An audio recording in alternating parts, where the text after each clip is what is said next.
wonderful to see all of you seated and eating quietly, and you continue to do so. But I think we'll proceed with our lunchtime panel. Well, it's really a panel of two. We might call it the duet of Rabbi Yehuda Sarna and Imam Latif, both of them from New York University. And as I said, both of them involved in campus, if you can call that, it is a campus, New York University campus chaplaincy, and in innovative programs with Jewish and Muslim students, but also over some very difficult issues that are part of campuses across the country. And without going into an immense biography of each of them, both very distinguished and both very relational in the work that they do. So they have planned to take a few minutes, half an hour, and talk together about their work at NYU. Could I have you seated here if you want to be seated, or you can stand? I'm going to give each of you a mic. That was pretty compelling. I think there's a reason why they want us to stand. If I was seated, I don't think anyone could see me. So. Well, first of all, Diana, thank you so much for having us. I don't know if you understand what it's like for us to be here and to see you. Because we've been reading you and teaching you for over a decade, and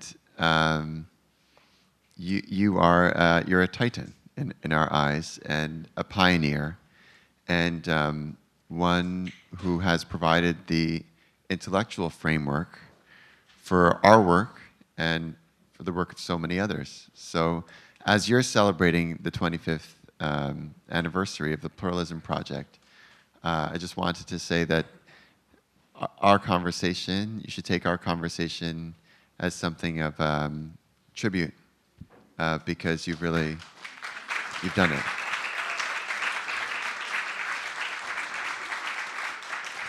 And I know that your style is always to be very collaborative and to pass the spotlight on to others, and we are very grateful also, of course, to all the other researchers and graduate students and undergraduate students who've worked with you. But your leadership has been particularly of note, so we just wanted to start on that note. My name is Yehuda Sarna. I've been working at NYU since 2002.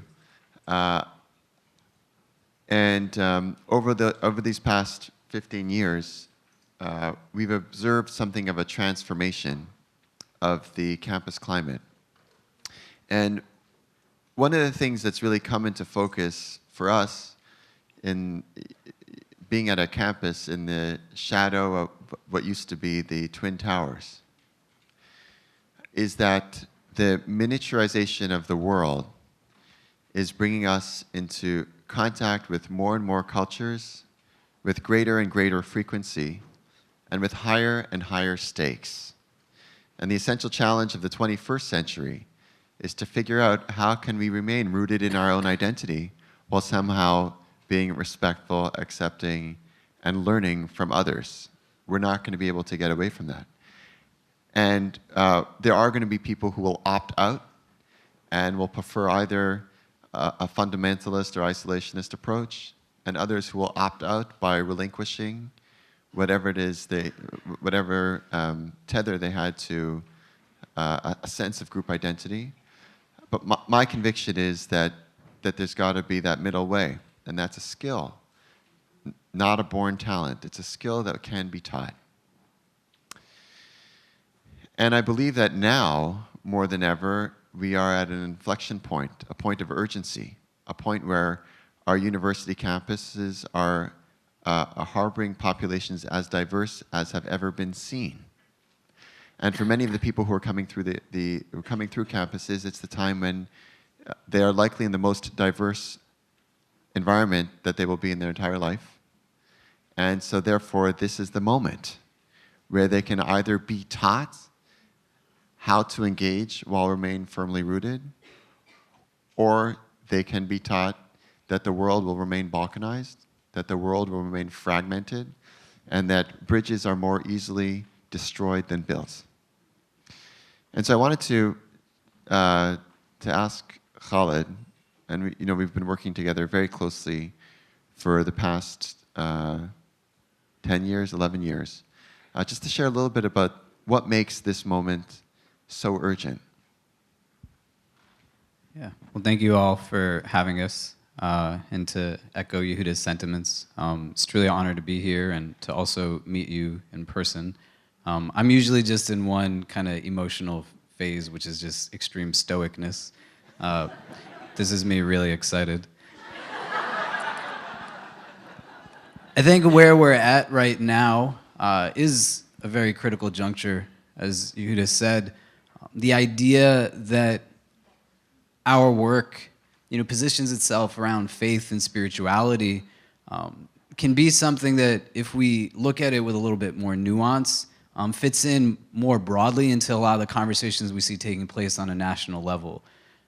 Things that give us an insight into, at least in my opinion, many of the challenges that we're facing tied to elements of race, ethnicity, privilege, and class, and how that relates in and of itself to faith-based communities, spiritual communities, the complexity of individuals that we engage in day to day at our university, has us see this, right? We're on a campus that has 40, 50,000 students, and so the populations that we engage are not just in the hundreds, but you're talking about 18,000 Catholic students, 7,000 Jewish students, 3,000 Muslim students, thousands of Protestants, Hindus, Buddhists, atheists, agnostics. I mean, the list can go on and on. And the uniqueness of a New York City is that it is arguably one of the most diverse cities in the world. NYU mimics that diversity. And the opportunity is there to harness that diversity into a much-needed pluralism that our society is really in need of right now. But there's also that much ease to just kind of fit into your own comfortable bubble and not engage anybody in any capacity. And the way that we see many university structures moving, I would say, is in one of two frames. Acknowledging the need to move beyond diversity in and of itself as being the achievement, look at how different we are from one another, and taking a step towards saying, how do we harness that into a much-needed pluralism that educates and fills gaps within our student demographic in such a way that as they go into the workforce, they're now not just carrying within themselves preconceived ideas and notions of those that they've come into interaction with simply through media imagery and political apparatus, but through real lived interaction, being able to understand the realities and experiences of those that are distinct from them, and recognize that they have a name and a narrative that's much bigger than the boxes that society at times puts them in, based off of the color of their skin, the texture of their hair, the accent of the language that they're speaking in. Anything that turns into a mechanism of segmentation. And where the urgency is, and I think the unfortunate reality that we find ourselves in, is a lot of the times we have to now err reactively to deal with crisis situations, right? We were just talking on the way over about how great it would be if we had a day that didn't bring about another emergency situation, where there was somebody else that was going through some kind of crisis. And, not to look at the subjectiveness of one's pain and belittle it in any way. If someone's going through something, they're going through something. But the things that we're seeing day to day are quite severe and quite serious. And they're not happening in a vacuum, they're happening in a much bigger frame.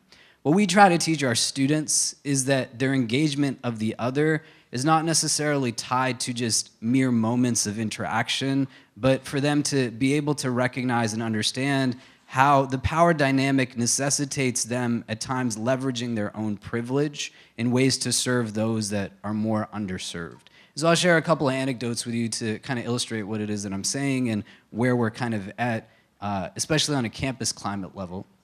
In the previous panel, the moderator was mentioning how Pope Francis was somebody that he looks up to. I had the privilege of actually meeting Pope Francis when he was in the States on his last visit here.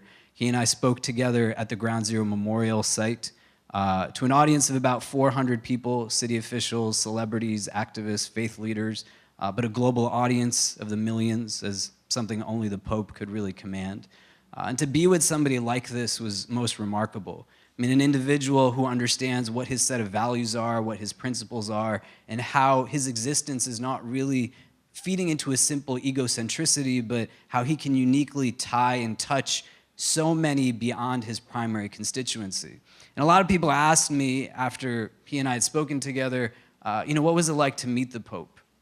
And it was really interesting. The question I got asked the most for some reason was, what did he smell like? And I said, he smelled really great. I don't know. It's an old man smell. What do you want me to tell you? A week after he and I spoke together, I was speaking at Case Western University, and a young woman there asked me, what was it like to meet the Pope? I said, it was remarkable. People lined up for hours to see this man's car drive by, not even hear him. There was people who had a deep relationship with their Catholicism, people who had no relationship with their Catholicism, people who weren't even Catholic. They were just so moved by his message, and they wanted to be in his presence. And said all of his messages were scripted on that tour. He was reading them off of a piece of paper. And the night before he and I spoke together, he spoke at a very, very well-known cathedral in New York City called St. Patrick's Cathedral to an audience of a few thousand who had gathered there to hear him. And these were people who, anything he would say, they would just take it as fact.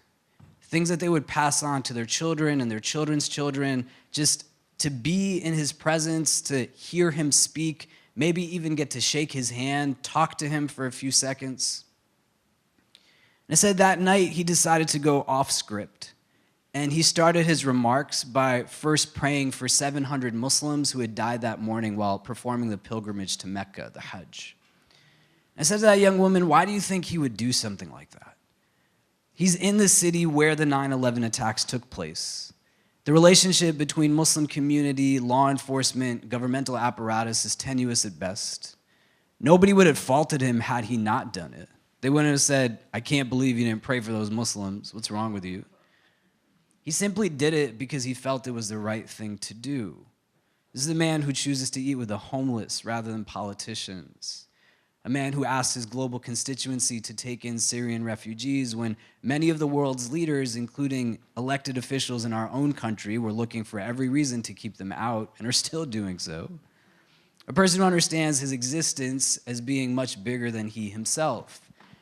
And that's the essential pursuit, I think, of the work we do on an academic level and on a co-curricular level, and what New York University has afforded us the opportunity to do. When many universities are stepping away from religious programs, spiritual life, pretending as if it's not something that really makes a difference, we've seen through data analysis and statistics that the gross majority of student events, programs, and services on our campus of 50,000 take place by spiritual and religious groups.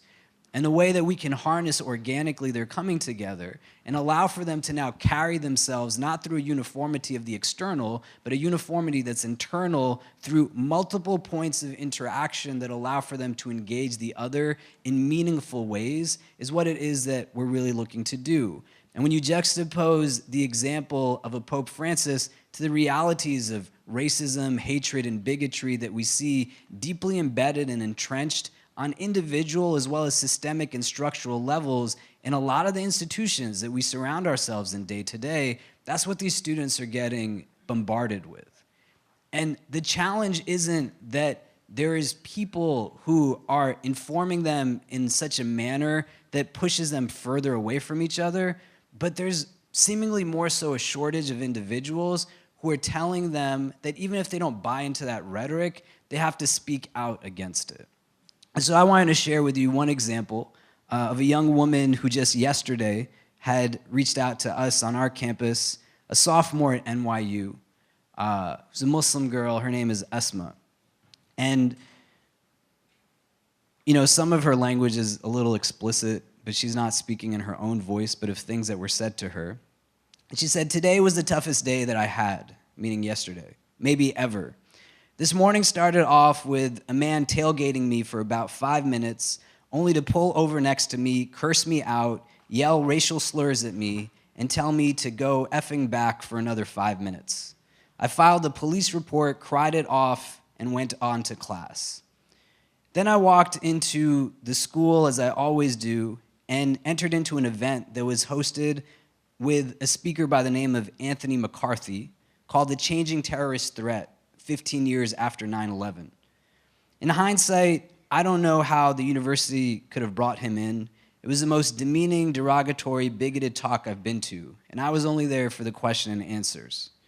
Of the many horrendous things that were said, some of the statements Mr. McCarthy made were Muslims in America need to be religiously and racially profiled, because that's the price we need to pay for safety. The reality is all the bombings made in America are by Muslims, so Muslims need to all be put on the radar. The NYPD's report, Radicalization in the West, the Homegrown Threat, needs to be re-legitimized and used by the NYPD. And Esma says, even the NYPD acknowledged the wrongness in it, and this dude commends it. Mr. McCarthy then looked at me in the eye and said, I need to be religiously and racially profiled. Esma is a Muslim girl who wears a headscarf, a hijab. That the surveillance on me and invasion of my privacy and other rights is a necessity. He said, I'm sorry if you're offended, verbatim, but that's the reality. And Esma says, that's privilege. He's asking if I'm offended. Are you kidding me? My life is at risk each day I go to school because I wear hijab, because law enforcement agencies delegitimize the narrative on Islamophobia by passing most assaults on Muslims as non-hate crimes. My mosque has informants spying on our charity activities. My whole childhood is one where I was subject to harassment because of my choice to exercise my freedom of religion, and here you are telling me I'm offended. And then as she goes on, she says, what hurt more than his stupid statements was the fact that there were actually students in the audience nodding their heads, agreeing to what he was saying, and the rest were just dead silent. Not a person got up to say that, yeah, I'm in the same class as Esma and we're friends, and she's not a terrorist. She shouldn't be harassed by law enforcement.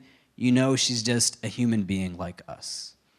Now, in a school that has 50,000, we can't say that the work that we do with about 70 other chaplains, a great multicultural and educational program, a variety of other affairs offices are hitting up each one.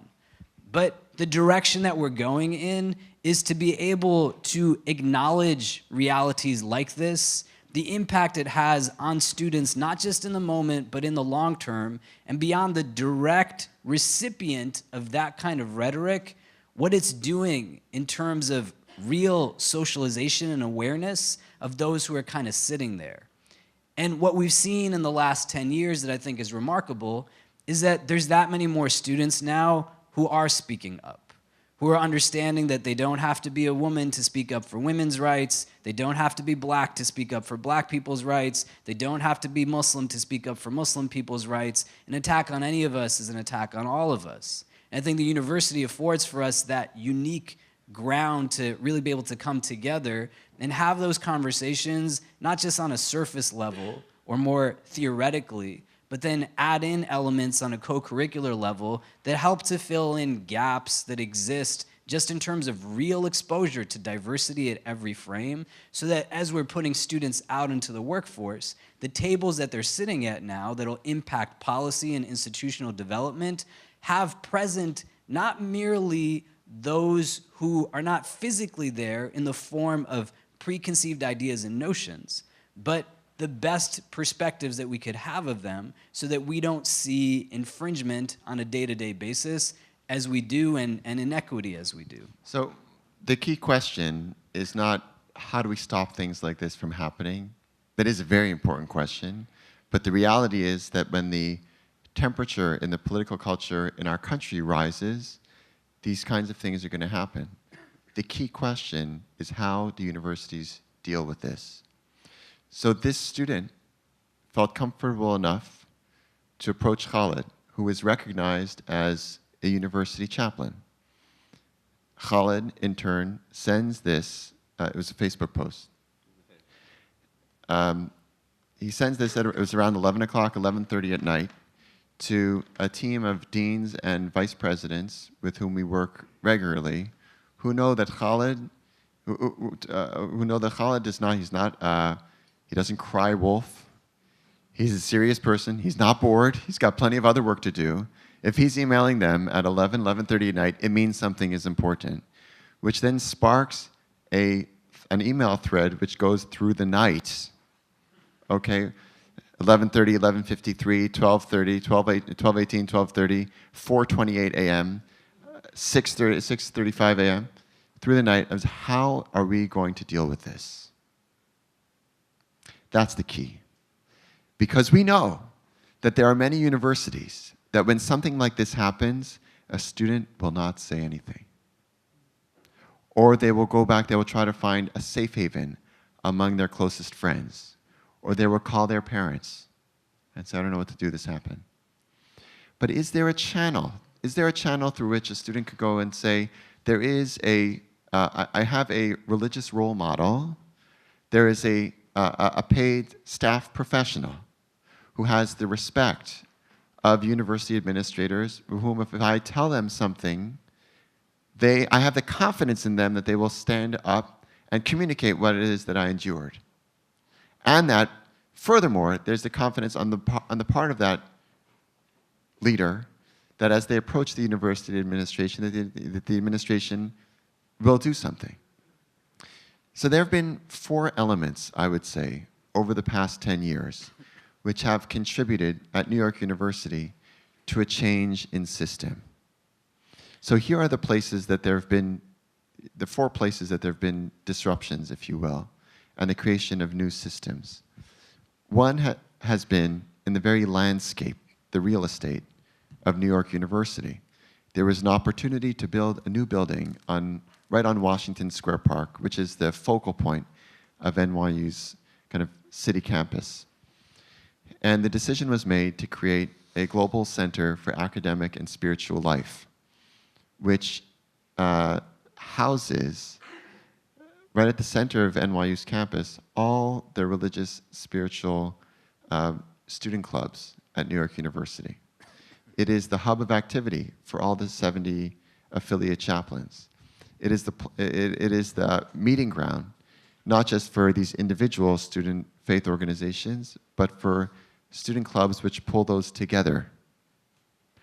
By creating a physical address, and for that building to be seen anytime anyone traverses Washington Square Park, sends a very important signal. And whenever I give a tour for other people from other schools, certainly from European universities, they see this thing and they say, well, we can't, it's so odd, it's so strange.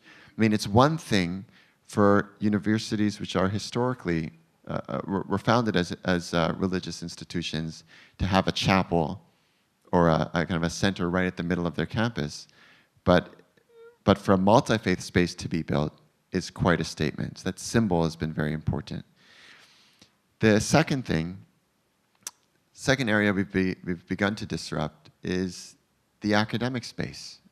I mean, you all know the secularization process that's taken place to the point where all things religious, spiritual, faith-related have been pushed to the margins. And what we work to do is establish a minor in multi-faith leadership, an academic minor. And the anchor course is taught by both Khalid and myself. And this minor is housed in the School of Social Work and the Wagner School for Public Service, that's NYU School for Leadership, Government, Nonprofit Management. And we met resistance, of course. Some people were worried that we were just having this course so that we could convert people. We didn't know exactly how to deal with that, given that we belonged to 2 different religions. And we weren't about to compete in the classroom. But what we found is that once we established this minor, and other departments, schools realized that there is something to do here with rigor, that the work of the Pluralism Project and others is serious academic work, and there's a field to be had, there's a discipline to build. We began receiving invitations from different schools to start offering courses. So now in the business school, there's a mindfulness course being taught. And there are numerous other schools which have similarly sought us out. The thing that we're working on now in the education school is the possibility of a doctoral program, a PhD program, which trains campus clergy, campus ministry, and we will need to see how this will develop. The third space has to do with our the residential life, and there too, what we've had is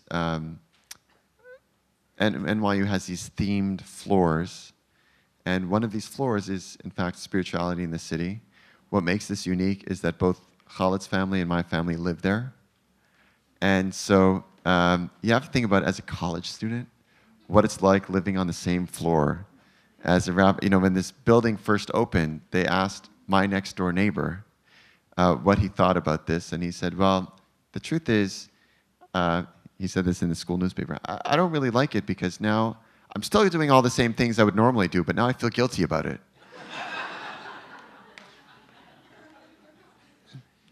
But having us in the building and seeing our families interact, and we even for a period of time shared a nanny, and seeing how organic the relationship was has been an important thing, to the point where when all the residence hall directors gathered for their intensive training, one of the things that the school did is they had us come and speak to them as a model. And then the fourth has to do with the broader mission of the university, and that I would call public engagement. So Diana, before you referenced this documentary that we worked on, and now through various portals, we've been utilizing this center, the physical space, and the academic platform as a way of engaging the public in very relevant and pertinent conversations, recognizing that universities can play a very important role in public life. And I would say it's become so a part of NYU's culture that one of the ways, in one of the most diverse cities in the world, that NYU can educate the public has to do with religious and spiritual pluralism. So those are some of the building blocks. So, and when we go to other universities, which is pretty frequently, probably more frequently than we'd like, but what we do is, in conversations with faculty, with student leaders, with administrators, we say, here are the four things. That's the way it happened. Not every school is the same, and of course, a lot of local differences. This didn't happen according to a specific plan. These were all processes that evolved organically. But in retrospect, we see the way these are mutually generative, and the way one feeds the other. The importance of having an address, the importance of having visibility, recognizing people's hesitancy in different spots to keep any conversation about religion out, while students at the same time are pushing to have it in.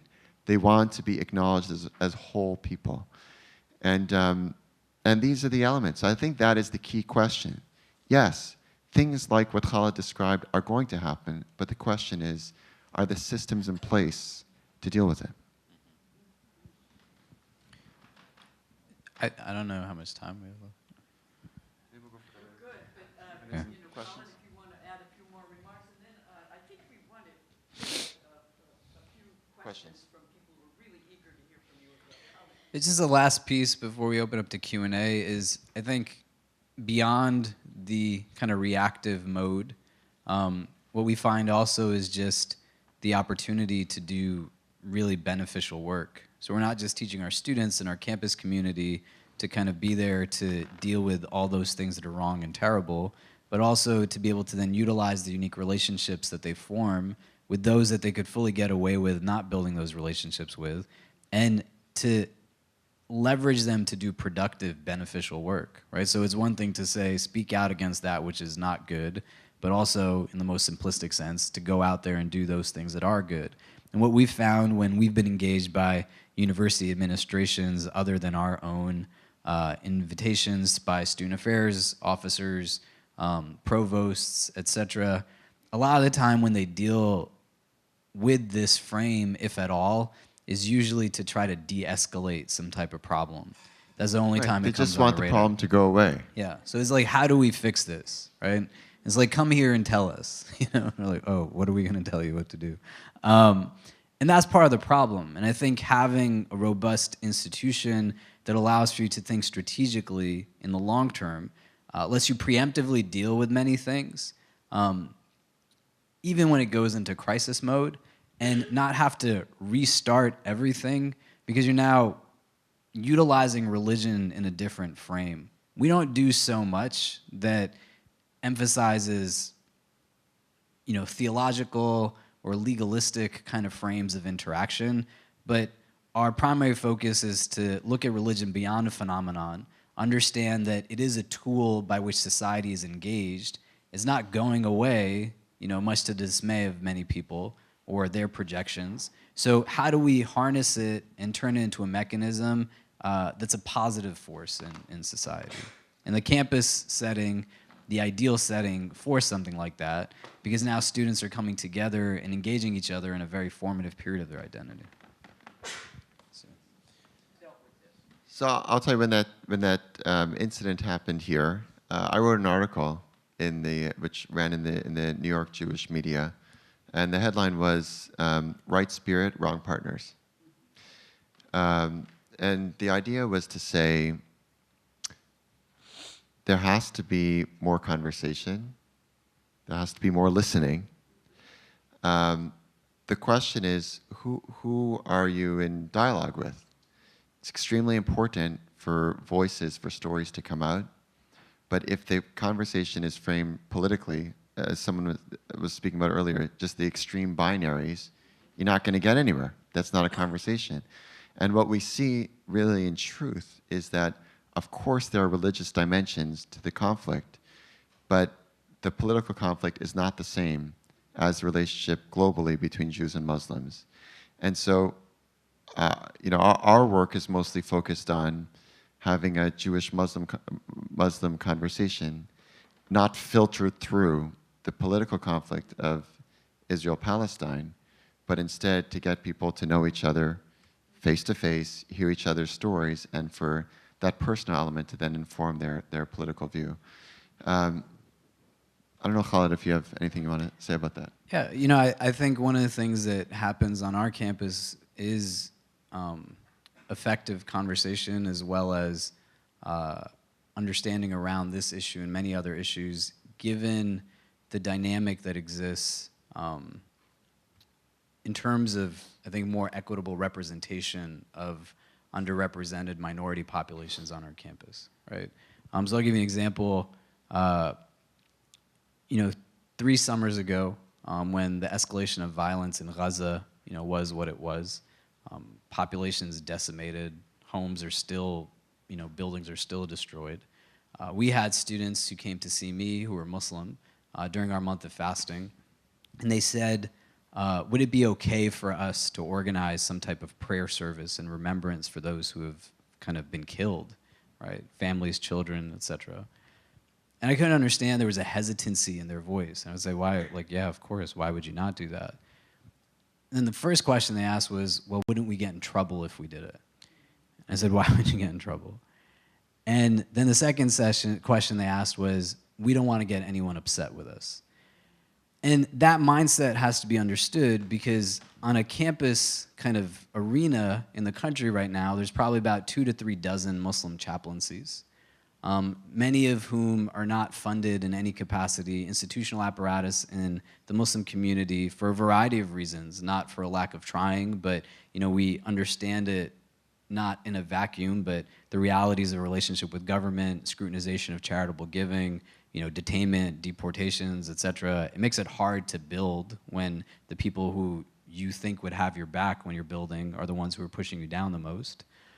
Get us to a place where, in the mindset of many Muslims, that you can then parallel to the mindset of many minority populations on campus, is such that there's no point in trying, because we don't represent kind of those who come from either the majority or the privilege, and everything is looked in the frame of hesitancy and timidness.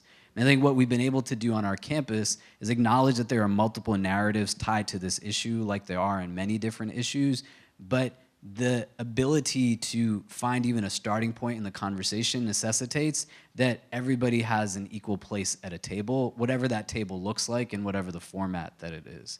The other thing that we found was that there just wasn't room for people to really mourn in certain situations, right? That the ability to be able to acknowledge that your struggle actually is real somehow will invalidate me and my understanding of my struggle. So how can I give to you any type of validation or acknowledgement, because somehow that'll lessen my commitment to what it is that I believe or what I uphold. And beyond an individual capacity, what will that mean in terms of like communal responsibility?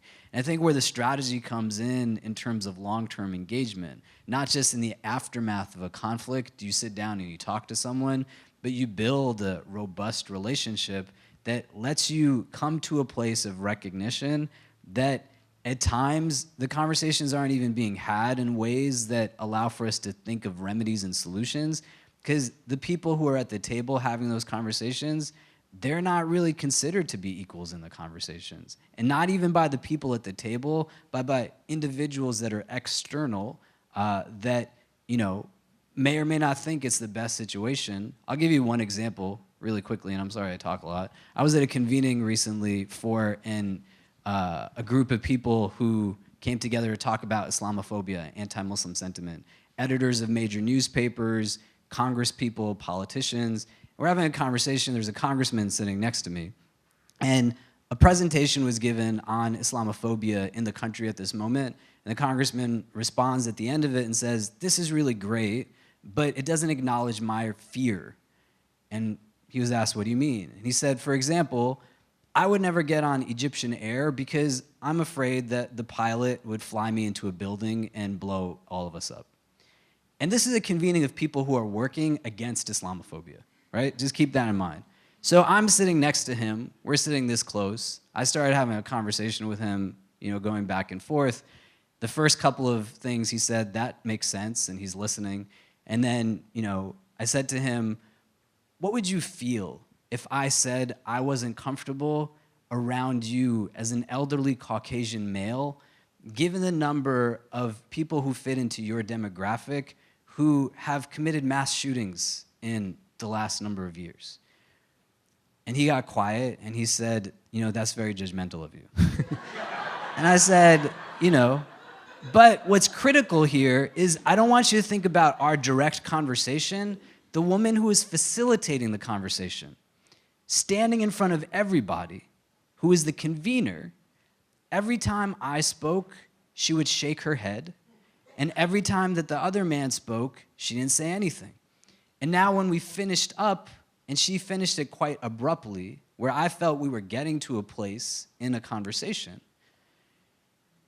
she adjourned, and immediately she came and she sat and she talked to me. And she had done so under good intentions, and I'm listening to her, and I said to her, "Ma'am, what do you think everyone in this room right now thinks is happening? That I just had an exchange with somebody else in this group. You're only talking to me, and you're not talking to anybody else. Even if they don't know what the content is of this, what do you think they're thinking?" And I said, "Do you have any plan to go and speak to him in a similar way?" And she said, "If you want me to, I will." And I said, "Why don't you want to yourself?" And I said, "If you don't engage that, that's why these things are going to keep happening." So the way we have the conversation is very critical. And what a lot of universities do right now is just want to say we had a conversation, and then that's it. It's a Band-Aid, and it's not fixing anything. I mean, I would say that's very right. I mean, I would say 80% of my time is spent as the director of the Jewish Center and 20% as on broader university issues. I very much believe in that. I mean, I think there are too many models that I see of leaders in the interfaith space who just are not able to tug their imagined community along with them. And so I believe it's essential to have at least a foot in both. We're still working. It happened literally at 4 a.m. this morning. Oh yeah. Oh, this was on our way. Yeah, this was last night and this morning, and then so we got on a train to come then we got on a here. train at 6 in the morning. But that's such, I mean, how should a university respond? Well, I think what we want to see is accountability for whoever it is who brought that speaker, right? We want we want that person to know, for it to register with them, that kind of thing is not okay, and we want to put them face to face with the people who feel aggrieved by it. And we'd like to see, I think the beginnings of this on the email thread were occurring, a task force with a quick response time, so that there doesn't have to be 100 people on an email thread to decide, but 4 or 5 people are empowered to make a decision. So the grouping that I had emailed last night was of university leadership that I had also convened about a month and a half ago, 2 months ago, when the potential for our major holiday tied to the Hajj, Eid al-Adha, was still up in the air, whether it would be on September 11th or not. So we came together for about 2 or 3 hours, individuals who represented various student affairs offices. I laid out kind of ideas and strategies from my end tied to messaging, visibility, how are we dealing with students who are at abroad sites, especially in Europe, where there's an escalation of racism, violence against many people, right? A variety of things. But I think beyond the specifics of what we asked, what is critical to understand is that the two of us share the title of university chaplain at our university. We're the respective directors of our own centers as well. But our positions are not ceremonial as such. And the work that we've been able to do sees us in a place where there's reciprocity in relationships, and we're seen as peers. It's not that religion is just here, but it's kind of in the middle of everything, and we have to be able to take things seriously. And I think that's where all these things converge, right? The types of programs, events, services, engagement are going to highlight and identify to the apparatus why this is something that is important and needs to be given critical attention to. And there's growth in that, right? If I had sent that email 10 years ago, I don't think the same kind of movement would have happened at the same time. The other thing that is coming about is that there's not a lot of precedent for this, right? You don't see models like this elsewhere. So I wish I could say to you, this is exactly what it is that we're doing. But one of the things that we're trying to figure out is how to do it well and effectively. And better, so that, and better. And better, so that we can then go to other spaces, right, and be effective beyond just personal anecdotes and charisma and inspirational stories, say very substantively and directly, here are like the 5-10 steps that you can take in this way and where it's been effective. I would say, to add on to what Yehuda said, is one of the things that I'm looking at right now quite extensively is, how are we training our mental health staff and our wellness center to deal with the nuances and diversity that come from the Muslim student experience, right? From, race, culture, ethnicity, class, level of religiosity, etc. Because the unfortunate reality is that a lot of times when we engage religious community, we do so through symbols, right? Headscarves, beards, etc. Skin color has become a religious symbol today. And the way that we engage, students coming from certain backgrounds is indicative not of really who they are, what their needs are, but our perceptions. So there's a lot of things that are going on there. So the second point, I think that's a really good point, and I think it deserves some serious thinking. On the first, we're not so different. 20% of NYU's undergraduate, the incoming class, are from countries that are not the United States. So it does have a strong global population, and actually that the internationalization of the student body has been a contributing factor to reinforcing spiritual diversity, because they wanted markers of home, okay, as many markers of home as possible for people coming from other countries. And so one of the things that we work in our own respective centers is, how do we accommodate, how do we create that sense of home for students of our faith from all different countries, recognizing that the religious language, if not the vernacular, but the religious language, can give them a sense of belonging. I think for us in specific, you're asking how do you deal with diversity. I think there's comparable instances in different religious communities. Within the Muslim context, you have just the beginnings of institutional growth here. So at our center, I worked on my own with a large population for over a decade. About 2 years ago, I hired an assistant director. We fundraise everything that we spend operational and programmatically for our centers. This past month, we brought on an associate chaplain to work primarily with Shia students and Shia community. We have a staff psychologist who sees students, who are Muslim.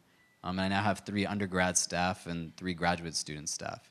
And that takes time to build, but it necessitates having partners that you can learn from, right? So a lot of my early years were just in understanding the model of the Jewish center, the Catholic center, the Protestant ministry. How do we build something that's sustainable and implement programs and events that would allow for the longevity of something, with an understanding that we have a diverse community. And my role as the ED of the center might keep me from speaking to certain topics because I have to be accessible to multiple students or coming from different backgrounds, but that doesn't mean I can't create programs or bring others through multiple entry points. And that's whether it's in the framework of Islam only, in interfaith relationships, cross-cultural relationships. If you look at the Brafman Center, which is our Jewish center, I mean, they have incredibly diverse rabbis that are on staff that on a personal level, and I'm not speaking on your behalf, I could tell, like, I'm a Sunni Muslim, which means I'm not a Shia Muslim. I don't think that's tied to respect, I just know who I am. But within that, my personal preference can't dictate, especially at an urgent time like this, what kind of resources and services that we're providing. Either of you would like to respond to? There are so many pieces. Yeah, so much.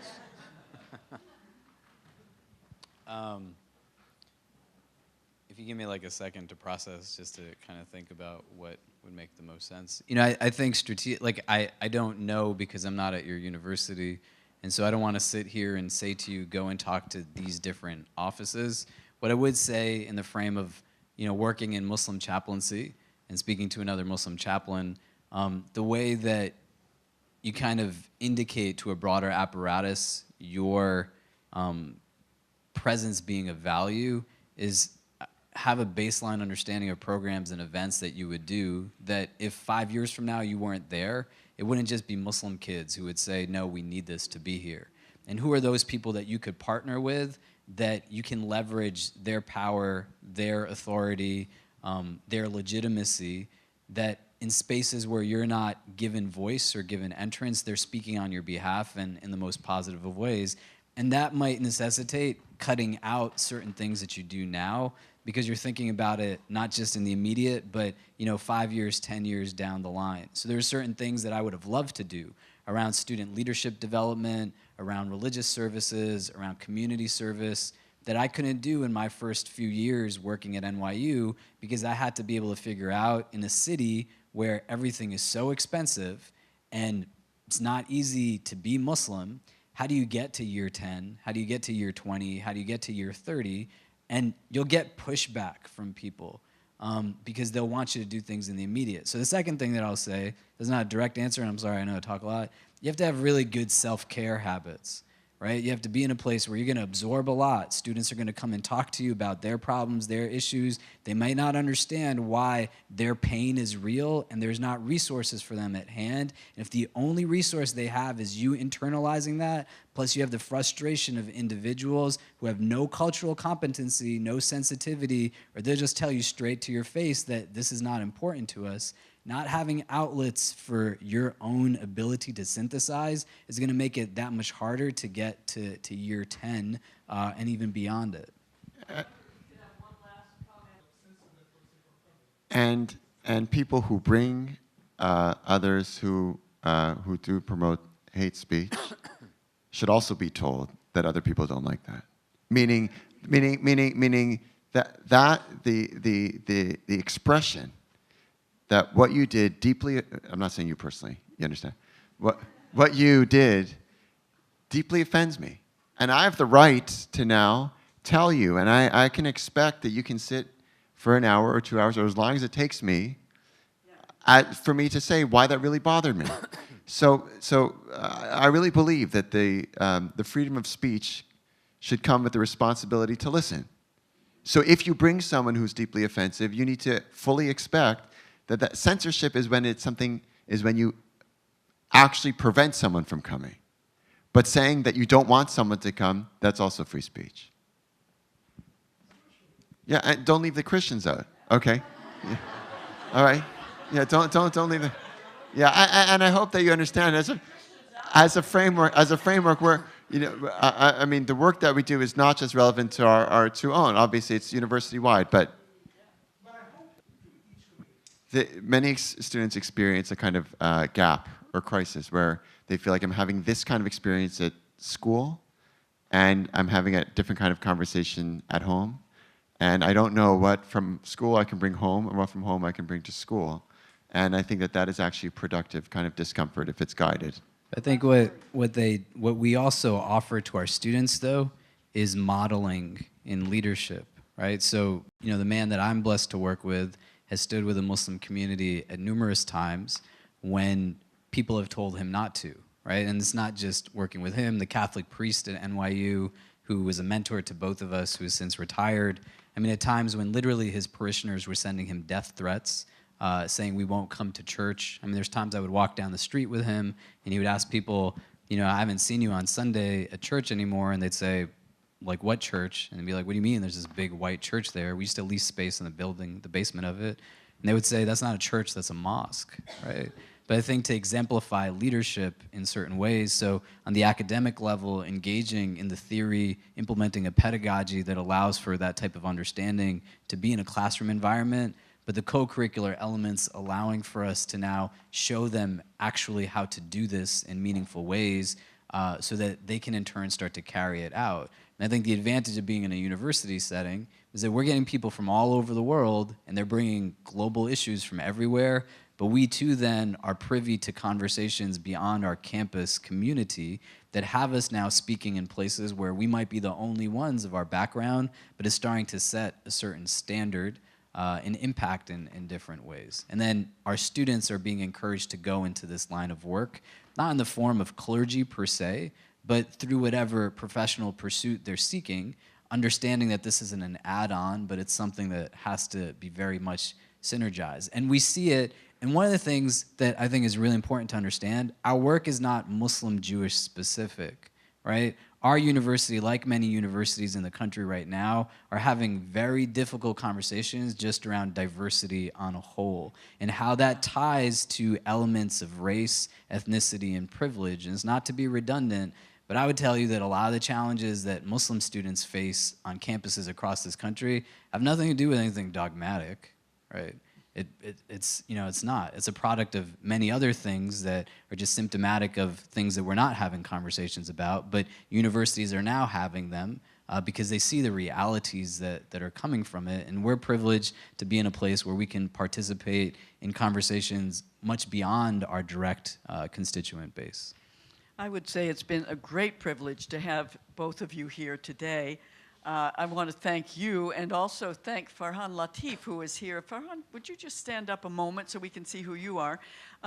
No relation to Imam Khalid Latif, but... we look alike. Of the look-alike, yeah.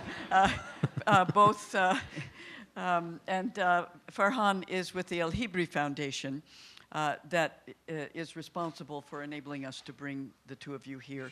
We are so grateful for your words. I'm glad this is videotaped because there are many, many people who are not in this room at the moment who need to hear the kind of conversation you have been having and think about these issues in relation to the university. And happily for the rest of us, we're going to move back after this nice, refreshing break to hear about the Campus Crucible with 4 people who have been involved in campus teaching and in campus religious leadership. Thank you, Rabbi Yehuda and Imam Khalid. What a great thing. Thank you.